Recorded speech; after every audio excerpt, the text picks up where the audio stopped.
చంద్రబాబు గారు తను ఎలాంటి నిర్ణయాలు తీసుకోవాలన్నా తనకు అధికారం ఉంది, ఆ హక్కు ఉంది. ఒక ముఖ్యమంత్రిగా ఉన్నారు, ప్రజల చేత ఎన్నికైన ఆయన. కూటమంతా కూడా ఆయన సంపూర్ణంగా అంగీకరిస్తుంది. అట్లాగే జాతీయ స్థాయిలో కూడా ఆయనకు ఉన్నటువంటి పలుకుబడి అది. అదే సందర్భంలో ఫీడ్బ్యాక్ అన్నది ముఖ్యం.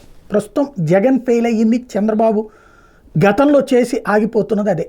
ఏంటి అంటే మనం అనేక పనులు చేసేస్తున్నాం, అనేకం వదిలేస్తున్నాం.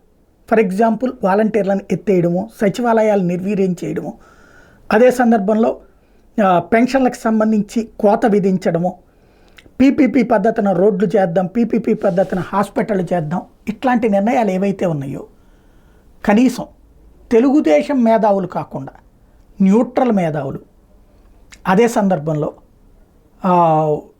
ఏ జయప్రకాష్ నారాయణ గారు లేకపోతే ఏ జేడీ లక్ష్మీనారాయణ గారు, కనీసం వాళ్ళని అయినా సరే మేధావులతో కూర్చుని ఒక ఫైండ్ అవుట్ చేస్తే బాగుంటుంది. ఎందుకంటే ఆరోగ్యశ్రీ తీసేసి దాని ప్లేస్లో ఇన్సూరెన్స్ పెడదాం, లేకపోతే పీపీపీ మోడ్లో ఇత్తేద్దాం అత్తేద్దాం అన్నటువంటిది చాలా జాగ్రత్తగా ఆలోచించి తీసుకోవాల్సిన నిర్ణయాలు. వేగ్గా తీసుకోదగ్గది కాదు.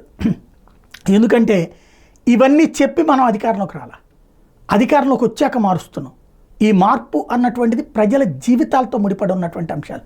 సిబిఎస్ఈ రద్దు దగ్గర నుంచి ఇట్లాంటివన్నీ కూడా.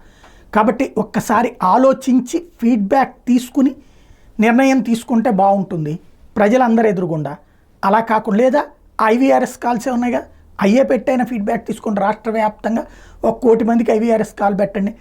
మనం ఎడ్యుకేషన్ తీసుకొచ్చే సిబిఎస్ఈ ఉంచాలా తీసేయాలా ప్రభుత్వ పాఠశాలలు ఒక ఆస్పెక్ట్.